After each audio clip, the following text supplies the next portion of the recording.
Dum dum dum dum dum dum dum dum. Oh,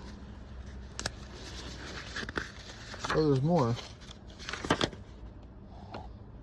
Oh, dum dum dum dum dum dum dum dum dum. Oh boy.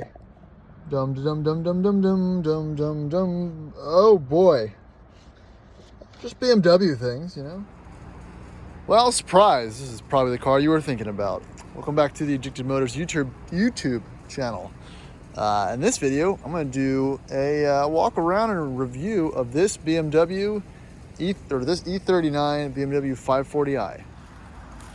So, if you're new to the channel, I just got finished driving this particular 2000 BMW 540 coast to coast from sunny California all the way back to Richmond, Virginia. This was a car that I purchased sight unseen with really no information. I jumped on a plane and I drove it back in 3 days. I'll link the video to that in the description above. Click there and check it out. But back to the BMW. So, quick scrolling through what I'm sure you just saw in the previous clip. That was the maintenance record for the receipts over the past 4 years of ownership from the previous owner of this particular BMW. And it really kind of bodes to the theme of this video and this series of, you know, the best BMW is a well-maintained BMW. It doesn't really matter. I mean, it does matter about the owners, but just like any luxury barge, European, British sedan of these eras, they can either be a complete basket case or wonderful to drive. But it really just depends on the maintenance. So the E39 BMW, I think it was made from around 95 to 2004, at least production-wise. It came in a whole slew of different models. Here in the US, we had a 525, a 528, a 530, a 540, and the M5. This particular one, it's a 2000. It's a double Vanos, I believe. 4-liter V8 M62 or something like that. Puts out around 280 something horsepower, and I was able to use all of those horsepowers driving back. But you know what? This is a much better powertrain and better car than I had ever expected. I've owned a lot of BMWs. I'm not per se a BMW guy, but this model, this particular car, it's everything you need and absolutely nothing you don't. But enough on the outside, let's jump on the inside. And this is really where this car shines. And it's, like I said before, it's everything you need and nothing you don't. And that's mostly readily apparent for the interior layout of this car. And like I just said, I've used everything here. And it is pretty impressive. The way this was laid out and thought out and executed. All right, so I've spent 3 days in this car and using pretty much all the function features. I can, again, attest to the build quality of this. You hear the door thunk right there? It's pretty good. And this is not, you know, the era of BMW that everyone thinks of as the highest quality. It is a good middle point, you know, E36 to E46. You know, E34 to E39. You know, you definitely get a better dash feel. Everything is solid. Everything, even it's not hard touch plastic, but it's solid. This is all one piece. The dashes don't crack or anything like that. The wood's still in very good condition. This car's 188,000 miles on it, and everything works. The steering wheel layout, it's very ergonomic. I've used all these controls, again, 3 days straight in the car. The volume for the radio controls is perfectly situated. I never use this button. I have no idea what it does. The cruise control is easy to use. Maybe not as elegantly set up as in the Mercedes, but, you know, pretty darn good. Turn signal stalks, really good feel. Gauges, clear. Nothing, you know, overly complicated there. The door cards, I do like the door card design. You've got the I guess the window and the side mounted vent on both the driver and the passenger side. That's very nice. Obviously, outdated infotainment screen. It is what it is. With the hidden cassette, you know, let me key it on. You if you press the eject button, it does flip to expose your cassette insertion spot. Again, cup holders, it has two, which is kind of impressive for a 2000s German car. Usually there's only one. They don't give you a whole lot of options. This particular model was equipped with a car phone. It's not present. It is kind of a bummer because you don't get any storage space in your console, but it does adjust as need be for driver comfort. And that's really about it. I mean, back seats, spacious, nice, blah, blah, blah. You've got little vent controls there, heated seats. Obviously, you got a little BMW pixelation there, but nothing too crazy. Door feels great. Ample, storage space, pockets, great. Little coin cubby holder. I mean, and all this I've used. I mean, every feature. The only one that I didn't realize was the seat, the split back adjustable seats, which I don't know if you can see, adjusts perfectly, which I did not know was a feature. So I pretty much rode 3,000 miles with a gangster lean because I didn't press that button because I didn't know much about the car when I took off. All right, coming around to the front. Notice this color paint, I don't care what car you have, what manufacturer, doesn't hold up well. I'm assuming especially in the California heat. But here it is. Here's the power plant. Big V8, 4 liter.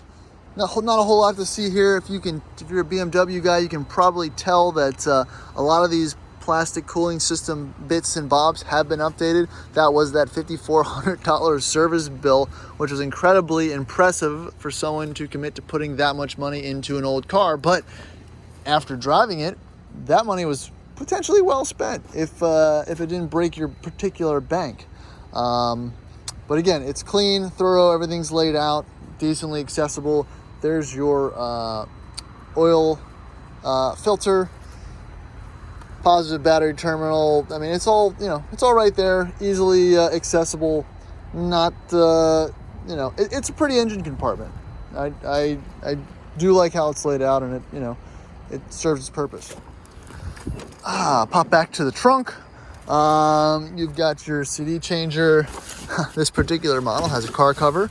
Here's your sun visor, which is nice. What else? Window regulators, some trim pieces, all your oils and whatnot that you could potentially want to use. Battery access back there. I think this has a new battery as well. And of course the toolkit. Let's see if this is complete. Usually I'm used to seeing these in the junkyard and they're trashed. But yeah, there's pretty much your complete toolkit minus, I don't know, this is a reflector or something that can go there. So, all these things, and actually I used some of these on my trip. But again, it's a nice little pack. All right, let's check it out on the road.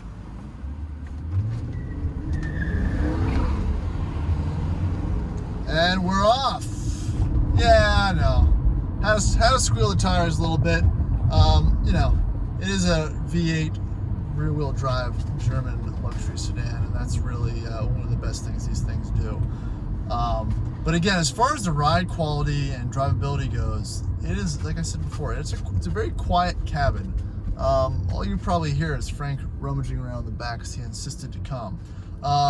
It's got big brakes up front and the rear, four-wheel disc brakes, obviously ABS, traction control, and all that fun stuff. It's a 5-speed automatic transmission, but let's, when you put your foot into it, that's not all the way. It really goes. One of the biggest things that really took me by surprise on my trip was how quick it was. It's not quick off the line, but that's 70 to 100 or 80 to over 100 in 5th gear or 4th gear. I mean, it really takes off, almost to the point where if you jam the brakes, they're not always up to the task at stopping such a heavy car at that speed. But that's just more of driver error when it comes to that.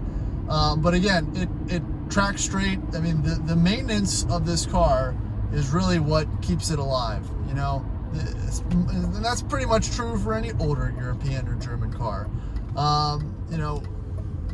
doing the above and beyond what you feel is wrong with it is incredibly important for this. You know, I'm sure the motor didn't need to be resealed, but the chains and the chain guides are an item, a maintenance item on these cars that definitely needs to be addressed. And that's what the previous owner did, and he did it all at one time, and that is hence the reason why it's such an expensive bill. But I am the direct benefactor of that, and I feel like it drives like a new car. I mean, the steering is tight. It's got decent Michelin tires on it. The brakes feel good. There's no creaks or bangs or clinks from the suspension, and no major rattles either. I mean, this is a very well put together car, and I'm very surprised because most of these 20-year-old BMWs with 180, 200,000 miles on it, unless they've been maintained well, they're not that great. I mean, or you can immediately tell what they need. But again, if they've been maintained and looked after, it's a whole different driving experience, and it really does justify putting the money into it if you like the car. So that's kind of my biggest takeaway here, because there's going to be a point where miles aren't going to matter anymore. They're not making any more interesting older cars with the trends of manufacturer going electric.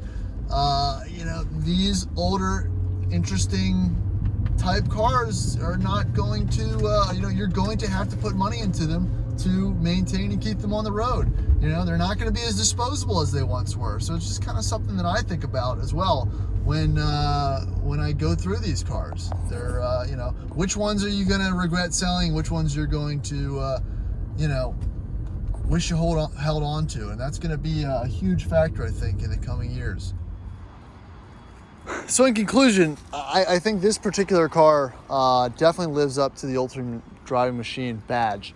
It is very much a sleeper. It is very much a driver's car, but it just depends on what context you're taking driver's car. So if you're looking to buy one of these, I would definitely do it if it comes with good service records. Meet the owner, get a feel for them. Do they take care of the car?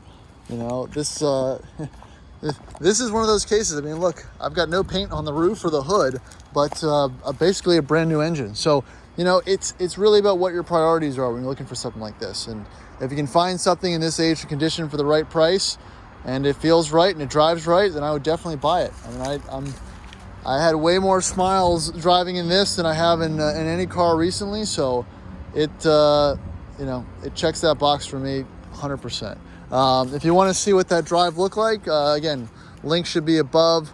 Feel free to check it out. I appreciate you watching the video. I think I beat this car to death at this point, but I'm pretty taken by it. So this is a good car.